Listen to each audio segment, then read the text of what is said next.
The briefing is brought to you in association with Spain. From the wilds of the Atlantic to the warmth of Mediterranean isles, the Spanish coast has something for every occasion. And whether chartering a yacht or renting a more modest motorboat, there's no better way to explore this magical country's lesser-known highlights than from the open water. Listen out for a new summer season of The Concierge on Monocle Radio. Join Robert Bound and friends as they turn navigator for an unforgettable journey along the Spanish coast. From hidden gems to legendary gastronomy, and with the unique drama of the America's Cup in the host city of Barcelona added to the mix, discover why the time is right to take to the waves. The Concierge, returning to Monocle Radio in July. This summer, set sail for Spain. You are listening to The Briefing, first broadcast on the 21st of August 2024 on Monocle Radio.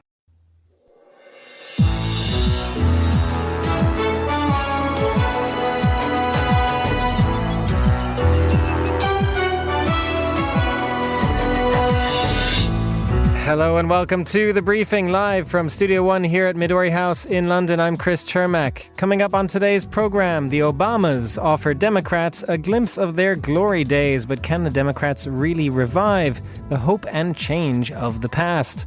After that, I'm Simon Bouvier, Monocle's Paris bureau chief, and this week I'm looking at President Emmanuel Macron's meetings with party bosses as he tries to select a prime minister to lead his country.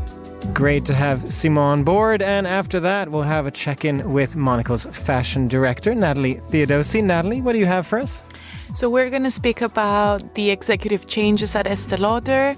We're going to look at more news across the beauty industry and also discuss the latest fashion event taking place in Istanbul, Turkey. Thank you very much, Natalie. We'll also hear from Monocle's own editor-in-chief, Andrew Tuck, about the newest issue of Monocle magazine, a special on mobility. All that right here on The Briefing with me, Chris Chermak.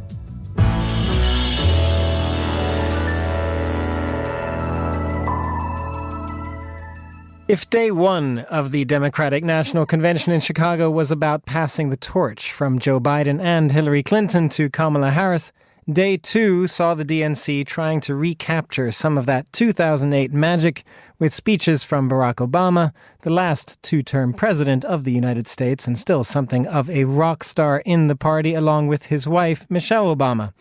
Whether any of this star power will actually rub off on Kamala Harris is now the question for Democrats. And here to reflect on the mood in Chicago is Julie Norman, lecturer in politics and international relations at UCL, also co-director of the UCL Center on U.S. Politics. Julie, great to have you with us. First of all, let's just play one clip from Barack Obama. Here's a 78-year-old billionaire who has not stopped whining about his problems since he rode down his golden escalator 9 years ago. It has been a constant stream of gripes and grievances that's actually been getting worse now that he's afraid of losing to Kamala. Now, Julie, I have to say I was a young reporter in Washington, D.C. back in 2008, had the honor of attending Obama's inauguration. All of the soaring rhetoric back in those days, things have changed a little bit, haven't they, even from Obama himself? What did you make of his performance? You know, they certainly have, and we all seem quite young and idealistic looking back to 2008, don't we, Chris? But I would say, yes, I mean, the Obamas certainly were trying to recapture that last night, and they certainly, I think, really did electrify the crowd. I mean, they are still the rock stars of the party. They still have it, and they still bring it.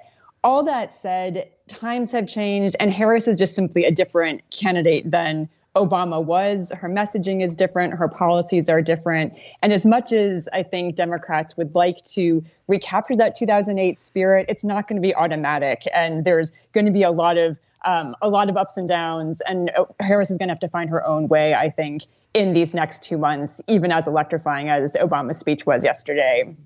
Well, let's hear one more clip from Michelle Obama this time. She used to talk about if they go low, we go high. She was trying to rile up the crowd, as you talk about there, electrify the crowd. Also pretty strident in criticisms of Trump, but here's one clip. It's up to us to remember what Kamala's mother told her. Don't just sit around and complain.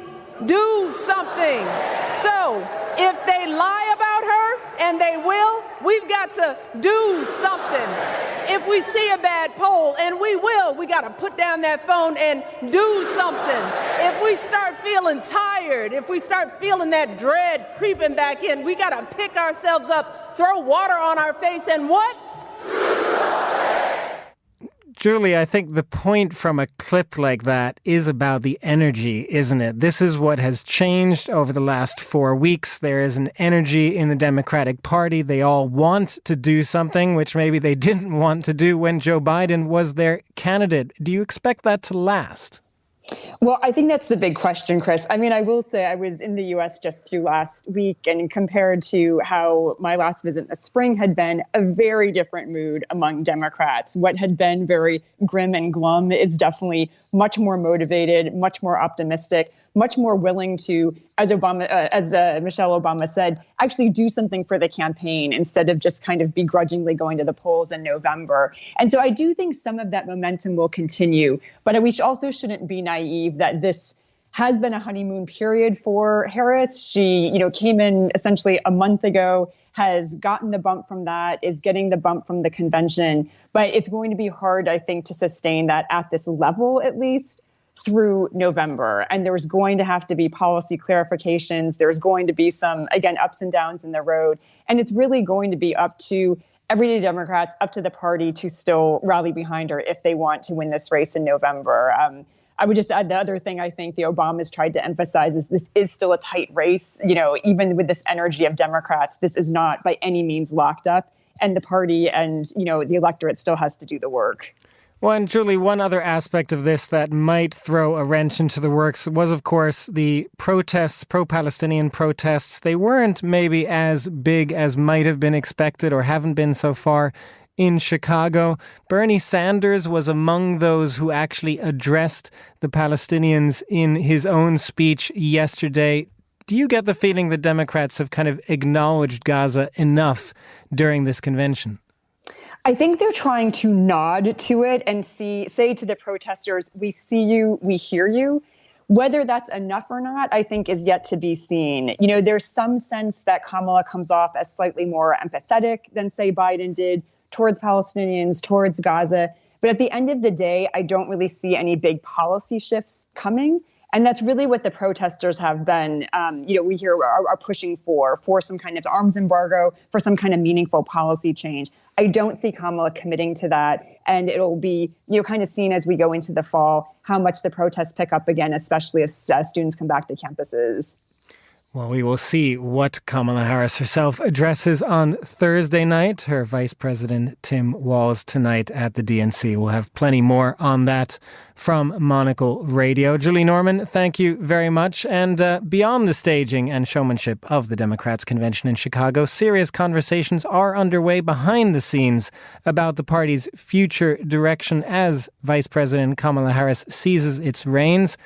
Our Washington reporter Simon Marks is in Chicago. He spoke to Congressman Joe Neguse, the assistant leader of the Democratic Party caucus in the House of Representatives, and a central figure in determining the future legislative agenda for any Harris-Walz administration. He began by asking about the party's pivot following Joe Biden stepping aside. I would say, first and foremost, the Democratic Party is not a monolith. We've never been. We've always been a big tent party, inclusive of the views of every American and certainly every member of our caucus, as you referenced in Washington, D.C. We are all united behind Vice President Harris. And I think you saw that unity on full display last night. I think you'll see that over the course of the next several days. So I don't think the pivot is a particularly difficult one. I'm feeling good about the prognosis for November. And obviously there are large protests taking place on the outside of the perimeter at this convention, with people making the case that, as far as the Middle East policy is concerned, but also more broadly, the platform that Kamala Harris is inheriting, the manifesto for the party, is essentially Joe Biden's platform. What kind of change can and maybe should be made to that platform on the issue of the Middle East, but perhaps more broadly as well? I would just say more broadly, Vice President Harris has articulated over the course of just the last 10 days a very specific, actionable plan that a Democratic Congress can take up to address the consequential challenges we face here in the United States. Just by way of example, with respect to some of the economic pains that folks are feeling, an effort to address lowering costs, to take on price gouging. She outlined a very ambitious and, I think, thoughtful and cogent plan around lowering the cost of housing, just by way of example, on Friday of last week. So I'm excited about the platform that she's described, and I think you're going to hear more about that over the course of the next few days. That was Simon Marks in conversation with Congressman Joe Neguse. Now here's Tom Webb with the day's other news headlines. Thanks, Chris. Russian air defenses have shot down 11 Ukrainian drones targeting Moscow in what officials call the largest such attack on the city since the war began. Drone attacks on Moscow are rare, with Russia reporting a similar incident in May that briefly disrupted operations at two major airports. In Hungary, a new law may force thousands of Ukrainian refugees onto the streets or back to Ukraine. State support is now limited to those from areas directly impacted by Russia's invasion. 13 regions are currently listed with monthly updates from the Hungarian government. It is unclear how many of the 31,000 refugees in Hungary will be affected. Canada is facing a potential freight rail stoppage as Canadian National Railway and Canadian Pacific Kansas City plan to halt operations today unless labour agreements are reached. The trucking sector warns it can't meet the increased demand, putting industries like autos and agriculture at risk. This would be the first time both rail giants simultaneously shut down. Those are the day's headlines. Back to you, Chris. Thanks very much, Tom. In France, the political hangover from the Paris Olympic Games has continued as President Emmanuel Macron has struggled to wrangle together a coalition government and name a prime minister after June's legislative election results. Talks with party bosses are scheduled for this week to find a way out of the impasse. And to tell us more, I'm delighted to say I'm joined by Simon Bouvier, who is Monocle's new Paris bureau chief. Simon, welcome to the show. How are you settling in over there? Thanks, Chris. Settling in just fine. I have to say that, unfortunately, like many Parisians, I did everything I could to get out of town during the Olympics and subsequently regretted it. But now it's the back-to-school period, and the political rentrée, as they say, is promising to be quite juicy and potentially problematic for the president. You have joined us at one of the most tumultuous times, it's fair to say, in recent French political history. The French need a government. What is happening there this week?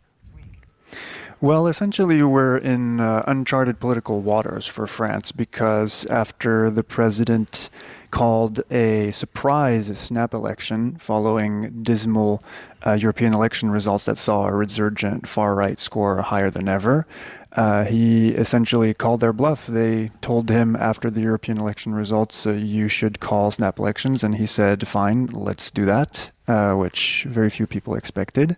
And the result is that we have a split parliament, more or less in three blocks, one left-leaning bloc. It's kind of a makeshift alliance of leftist parties that is a bit unstable.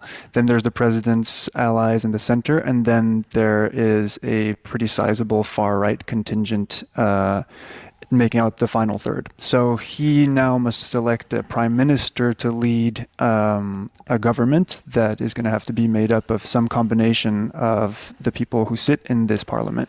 And the issue is that unlike a country like Germany, for example, who are used to having a parliamentary system where different parties have to set aside their differences and focus on their common policy interests, France does not have such a political culture. We're used to legislative elections and presidential elections happening at exactly the same time, which normally means that the president has free rein to implement his policy agenda because the parliament reflects his ideas. And there have been a few instances where it hasn't, but in those cases, there was a clear opposition government. Here, the three-way split makes Macron's task very difficult, and it's not part of the culture for parties to compromise. So he's in a bit of a bind. And the question here really does come down to the left to some degree, doesn't it? Because of the fact that this alliance of the left essentially won these legislative elections, but it is more than one party. It's a group of parties. And so, as I understand, the hope for Emmanuel Macron would be to maybe try and pick off a few of those parties, more center-left parties from that coalition. But so far they've been holding together, haven't they? That's correct. After they came in first, even though, two-thirds, the French electorate has never been further to the right, but the grouping that came out on top of the legislative elections was this kind of ragtag alliance of left-leaning parties that includes the Greens, it includes the Communists, it includes Social Democrats. So it's quite a diverse group. Macron's political history has been that of creating a new centrist force by using the more kind of moderate tendencies of both sides of the political aisle to create this kind of third way. And now he has to essentially expand it by, as you say, picking off a couple of the more moderate left-leaning parties. And it has been holding together so far, but this past weekend there was a very significant sign that internal tensions that had been bubbling up for a while are coming to potentially a breaking point, as the La France Insoumise party leadership, that's the kind of biggest party in this alliance called the New Popular Front or Nouveau Front Populaire, they published an opinion piece in a newspaper saying that if Macron didn't select their preferred candidate as the prime minister, they would seek to begin impeachment proceedings against him. Now, these kind of claims are pretty wild because not only is it kind of constitutionally shaky, they're relying on an article of the Constitution to make their point that is focused essentially on dereliction of duty from the president, and no constitutional expert that I could see thought that stalling constituted dereliction of duty. The Constitution clearly states that it's the president's prerogative to name the prime minister. And then secondly, politically, it's absolutely undoable. It's dead in the water. You need 2/3 majority in the Assemblée Nationale as well as the Senate to even begin these proceedings. So I think that these leaders thought that they were playing hardball ahead of their meeting with Macron on Friday, where they're going to be going all together, all the bosses of all of the leftist parties, to meet the president and discuss their demands. And then he's going to have to make a decision on who's the next PM. But instead, they weakened their own camp very significantly. And I think that Macron will smell blood in the water, and he'll try to pull maybe create a kind of traffic-like coalition of his own, looking to Germany, to trying to pick off the Greens and the Social Democrats to ally with his center and center-right allies. I don't know if Germany's traffic-light coalition is doing particularly well at the moment to use as an example, but nevertheless very interesting if that's the direction they go. Simon Bouvier, Monocle's Paris Bureau Chief, thank you very much for joining us. You can also check out more of Simon's opinions on what's happening in Paris and Emmanuel Macron's next steps in the Monocle Minute. Head over to monocle.com/minute for that. You're listening to The Briefing on Monocle Radio.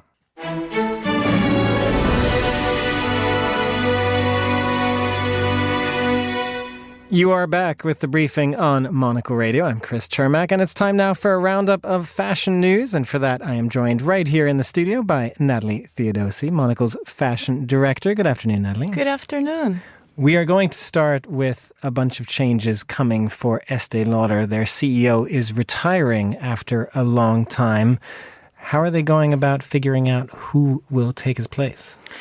So Fabrizio Frida is retiring at the end of 2025, so they have some time to do some succession planning. There has been a lot of speculation about who might be next, but no official announcement as of yet.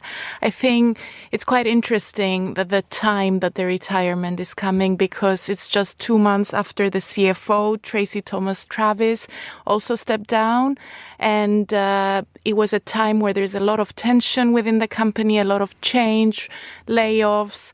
and a slowdown. In the stock exchange, there was a continuous decline since 2021. So it is a time of change, and whoever comes on board will need to completely re-strategize, I think. Is there a sense that they actually need to go in like a new direction, do something different? Absolutely. I think the rules of the beauty industry and the beauty game have completely transformed over the last few years, and Estée Lauder brands have lagged behind, and they're now trying to play a game of catch-up in a way. They've resisted Amazon, for example, for a long time, and they're now going on board with some of their more affordable brands. They're looking to acquire some additional brands that target younger consumers. That's a demographic that they haven't really been able to tap into, and it's a very powerful demographic, especially when it comes to beauty and setting beauty trends. And they're also working with fashion brands, including Balmain, to set new lines, fragrance, cosmetics. But again, fashion brands have been doing it on their own and on their own terms. So they will need to build better relationships, I think, with fashion as well. Well, and jumping off of that, you did want to talk also about some of the fashion brands who are themselves investing in the beauty category as well. What are they up to? They're trying to find their own new revenue streams. Exactly. I think it's interesting because in the last few weeks, I've gotten one announcement after the other in my inbox about all these different fashion brands launching beauty, especially fragrance. We've had Fendi do a very big, ambitious launch. Each family member created one scent inspired by their own memories, and they're investing in fragrance. Bottega Veneta as well will be launching perfume soon. And just this week, also Tory Burch from New York and Chloe, which is having a big revival in the fashion world as well, is debuting fragrance. So it shows where these companies are at. Luxury, ready-to-wear sales and fashion in general has had a bit of a slowdown. So they're looking for new revenue streams, but they're not doing it in partnership with conglomerates like Estée Lauder. They're doing it on their own terms, and there's more of a connection, I think, with what's happening in the fashion departments. The two are not completely divorced like they used to be in the past. Do you get all these fragrances sent to you, Natalie, or is it just via email? We do have some nice fragrances on our desk, both me, but even more so our stylist, Kyoko Tamoto. If you come to her desk, there's a really nice collection. A nice collection. We'll stop by there. Yeah, so you can stop by anytime. Well, we had some other news that we wanted to talk about. Here in the UK, the British Fashion Council has had a number of announcements recently celebrating 40 years of Fashion Week. Yeah, so this September it will be a big milestone, 40 years of London Fashion Week. So you'll see a lot of celebrations. And what's nice is that except from the trade shows, which are only open to press and buyers, there will be, they call it a citywide celebration. So events and talks and activations within stores that are also open to the public. And it will be a big celebration of British fashion. And they've also recently announced another big event that the British Fashion Council hosts is the Fashion Awards towards the end of the year. But they've announced a lot of the nominees, and I was just looking yesterday at the list of names, which is interesting because you just see the breadth of talent that's still around in London. You have Turkish designers that are part of the New Establishment Award, like Dilara Findikoglu, some more established ones like Roxanda, who's Serbian, an architect turned fashion designer based here, Erdem Moralioglu, another Turkish designer. So you've got a real mix of talent from all over the world who are here and trying to set up businesses. But I think we also need to bear in mind that all of these brands are independent, and post-Brexit, post the closure of a lot of the British retailers here in London, they have been struggling. So it is a celebration, but it's also a time, I think, that the British Fashion Council really needs to support these brands. Well, you did mention a few Turkish fashion designers there. And on that note, we also wanted to talk about Istanbul and its fashion connection. They're also investing in marketing, trying to turn themselves into a fashion hub. What can you tell us? Yeah, it's interesting. So Istanbul Fashion Connection is a big trade fair. It's only 2 years old. It started in 2022. But this year, they had an all-time high turnout with 18,000 visitors. And they're targeting mainly Middle Eastern, Asian buyers, but the importance of the event keeps growing, and it goes to show that Turkey, both as a manufacturing hub, but also as a hub for new talent, is becoming a lot more important. There's investment. And I mean, we talk about it all the time, but a lot of cities are investing in marketing themselves as creative fashion hubs. There's Copenhagen in Scandinavia, Tokyo. A lot of brands want to be the next fashion capital to compete with Milan and Paris and London, New York.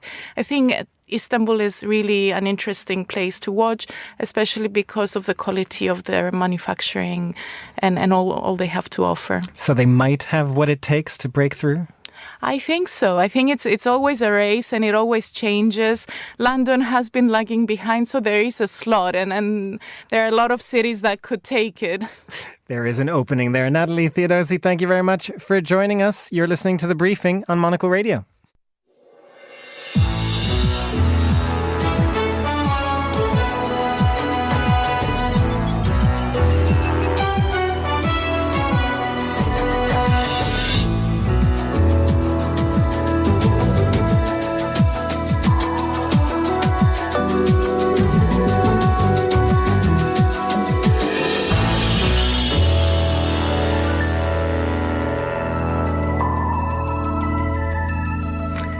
And finally, on today's briefing, it is time for some in-house news because Monocle Magazine's September issue is about to hit the stands around the world. Tomorrow, it is a mobility special all about planes, trains, and automobiles. And here to tell us more is Monocle's editor-in-chief, Andrew Tuck. Good afternoon, Andrew.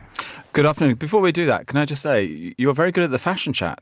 I you do like my the fashion best. chat. I love the fashion chat. What does that surprise you, Andrew? No, well, what are you trying to say? I'm just wondering, with your Austrian heritage, do you have a bit of a Tyrolean outfit in your wardrobe for fashion moments? Actually, I don't. That's a good question. I need to secure one. I do have a bit of a vest that's sort of Austrian in style, sort of green vest, but I don't. But no, I don't have like the lederhosen. Because I haven't gone in that direction just yet. And readers, listeners, please don't come running to the door. But tonight is the Monocle summer party. Do you have a go-to summer outfit for your... I should have brought my lederhosen for that. Maybe, you definitely... I'm going to give you time to go home. Run around the shops of London. Anyway, should we talk mobility? Maybe we should talk a little bit about mobility. Can I ask you a question? Can I reverse the tables? Oh my! Okay, you're going to make me present the magazine to you. No. What do you think in Europe the average age is of somebody when they buy their first brand new car? The average age when they buy their first brand new car in Europe, 28. 55. 55. So it was interesting doing this. So it's all used cars before that, or no cars at all, I guess. Well, and this is why we do this mobility special, because mobility is about, trains, planes and automobiles, as you said, but it's also about social change. And it's also about urban planning, and it's also about structural change.